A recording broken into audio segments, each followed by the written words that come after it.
Hi, everyone. Welcome to DPI Presents. We get the opportunity to speak to another expert, and I am excited about speaking to Mia. Mia is a branding expert, but I'm going to let her introduce herself.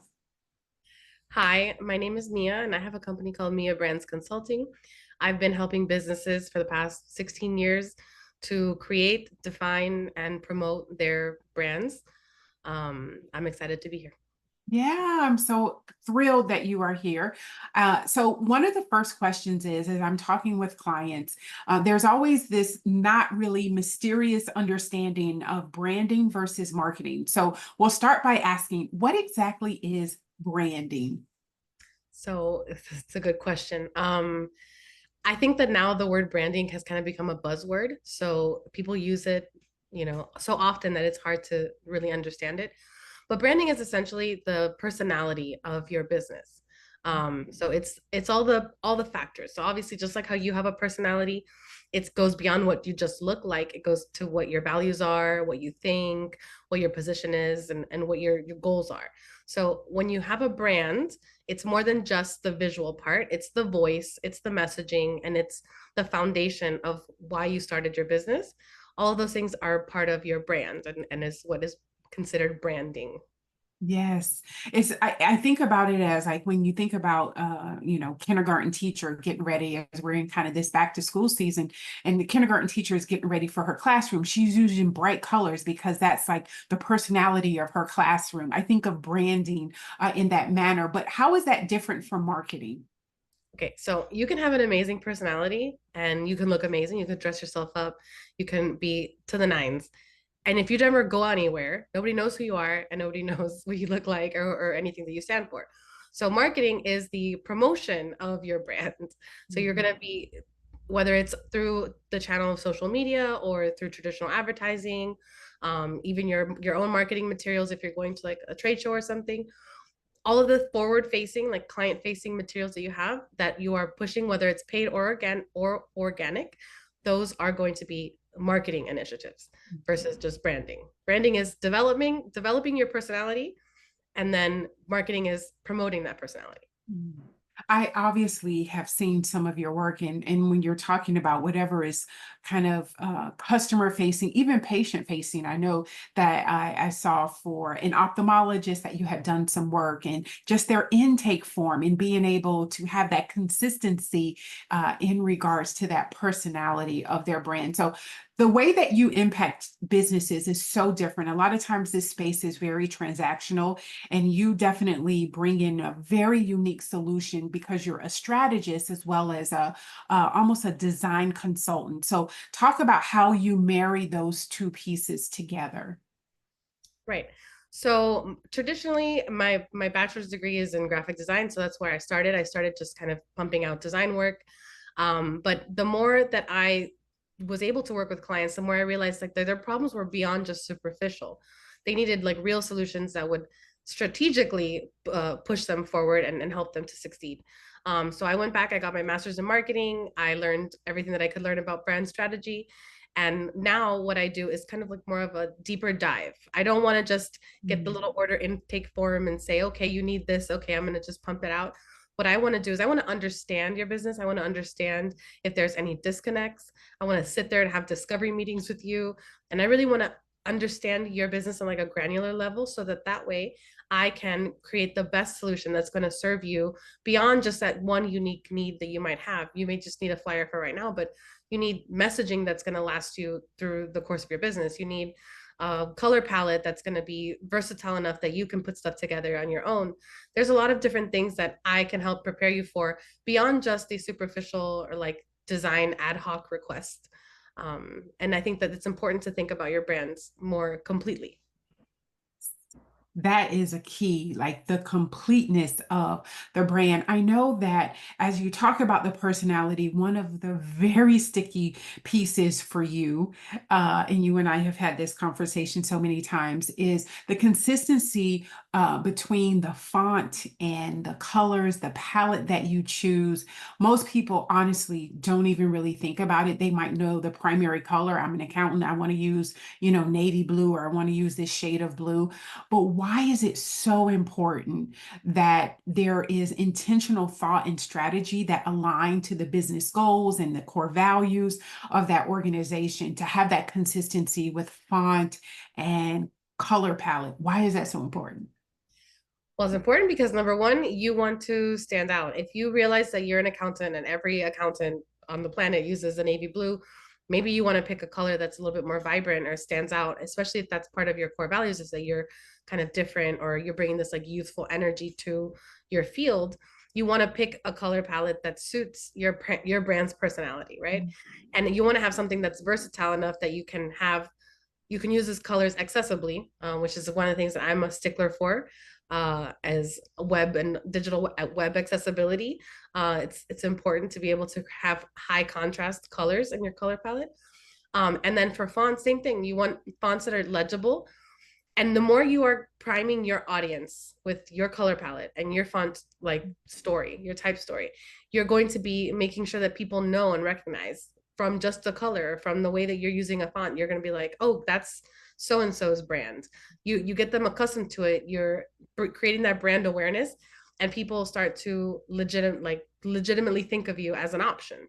Mhm. If you have a haphazard feed where every day you pick a different font because it's trendy or you liked it, or it's not part of like the strategy behind making your brand be more legitimate and serious, people are not going to take your business seriously. They're going to think like, oh, this is kind of like put together very haphazardly. On top of that, people are now exposed to good design like 24/7, right? There's a screen in front of everybody pretty much all day every day, and you have big huge advertisers, big brands that have entire creative teams and agencies that are pumping out high level like design work.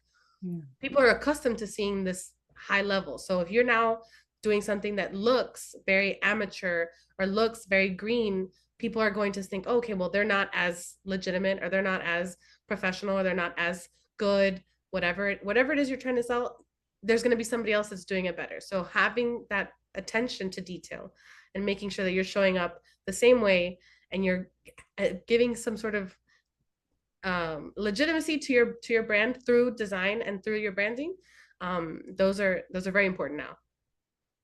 I agree. I think I have learned through you that that consistency, that visibility that you have, definitely improves the brand equity that you have within your organization. So I agree with you, whether it is something that is client or customer facing, or it could be your internal documents. It just all breathes life into who you are as an organization. Now, that being said, I know that sometimes people are needing help with, social media can be a huge pain point for them. I know this is sometimes a space that people know it's the right thing to do, but they don't know how to do it effectively. You have provided a solution for businesses in regards to being able to audit their social media and provide these branded, high quality templates, as well as like audit people's social media. Tell us about that new service that you launched this year. Sure. So I finally decided to get on board on providing a social media solution for my clients. I have been asked to do this for a very long time, and I finally put something together. I'm doing this thing called the social media makeover, where I do go and like I will assess your current channel, whether it's Instagram or LinkedIn. I like to do one at a time because sometimes the feedback is easily incorporated to both channels, but it helps me to kind of really dive in. I will go through your feed. I look at your profile. I look at how you are showing up, not just on the grid, but through how you're communicating. And then I kind of tell you, okay, these are the disconnects that you're having with your audience. Like this is where you have room for improvement. And then part of the social media makeover is the makeover part, right? That's the visual, impactful makeover part where we go through and I will look at the kind of content that you're posting up. I will recommend repeatable kind of segments, I guess, that you're going to be posting up every week or every month, depending on how often you post for your business. And then we'll make templates that are customized to your brand that you can then implement and you can help you can using Canva, which is what I use with my clients because it's like the easiest platform. It's free and it's something that is easy, like pretty. The learning curve is very low. So using Canva, I set up a template and I basically give my clients access to like a suite of templates that are customized to their brand with their color palettes, their fonts, and their messaging, so that they can then build out their content moving forward and everything will look consistent. Yeah.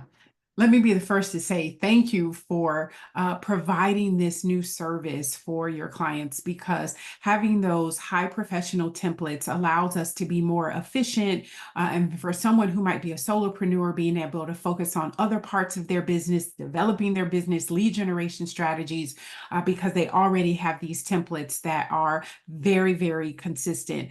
I can say DPI has gone through this process, and I think what you were able to pull out in regards to themes and being able to make suggestions, things that you just need an outside professional opinion, definitely I would recommend that for businesses.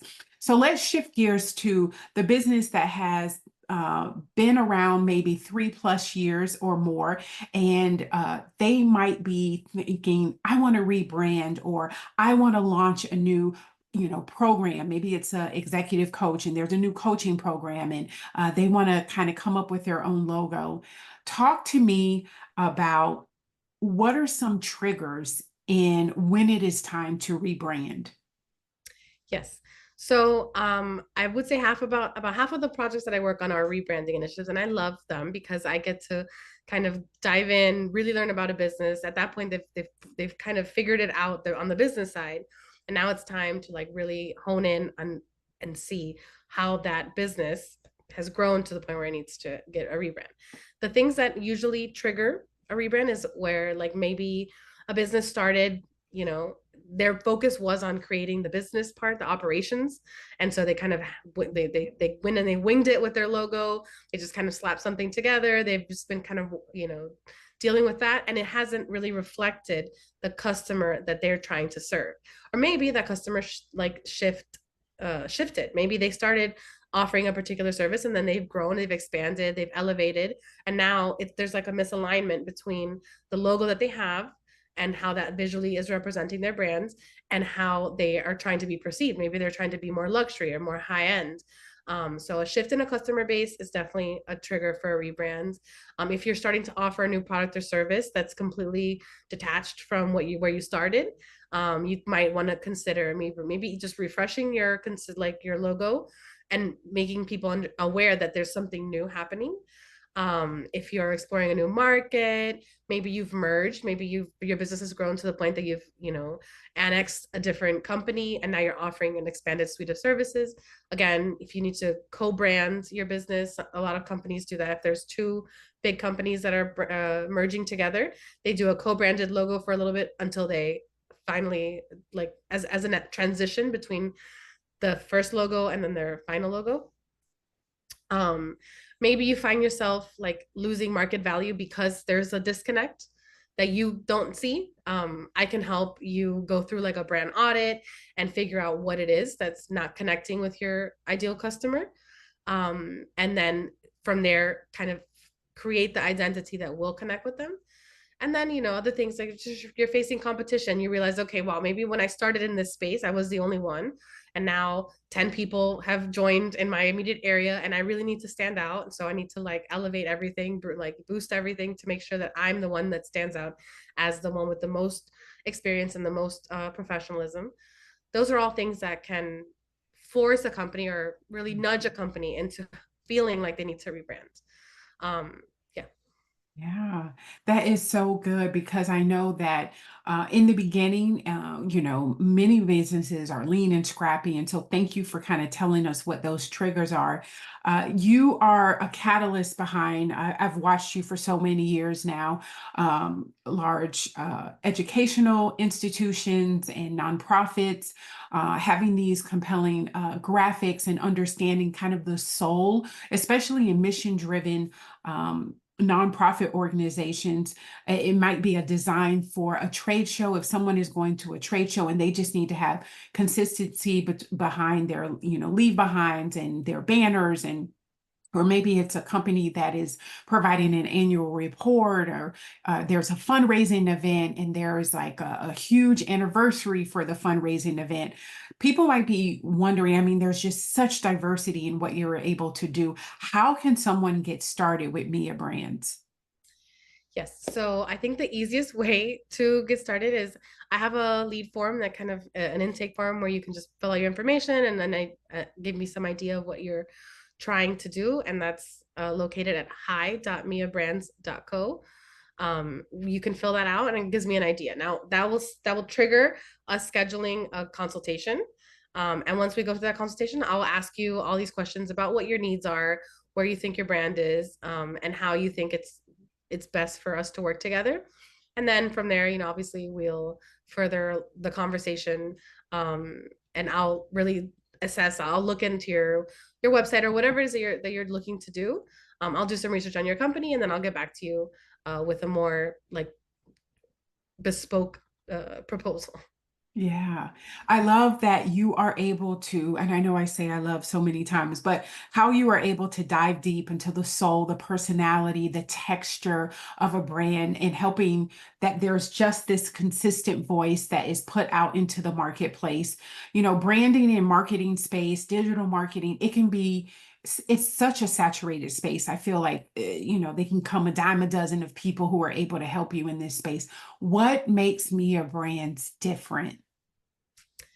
Well, so I think that I like to really dive super deep. Um, I don't want to just have this like transactional relationship with my clients. I feel like when I take on or I onboard a client, I'm invested in their business because they have chosen me to be the person to, really propel them forward. And I feel like that's an honor. So I will do all the research. I will learn as much as I can about your business. You're going to be shocked. And I have a ridiculous repository in my brain of stuff that I've learned from doing stuff for clients of every industry. I know a little bit about everything at this point, and it's very interesting. But I really do absorb the information about your business like a sponge because I want to know as much about it as possible so that I can help you craft the right messaging. I don't want to just put it into some AI and like blurt out whatever. I want to really be the one like to understand your business as not as good as you will because obviously you have a completely different level of understanding, but as close as I can get to that. So being able to do that through discovery meetings or really like one-on-one working sessions where the feedback is immediate, those are the things that really like, I don't know, make me excited about working with a business.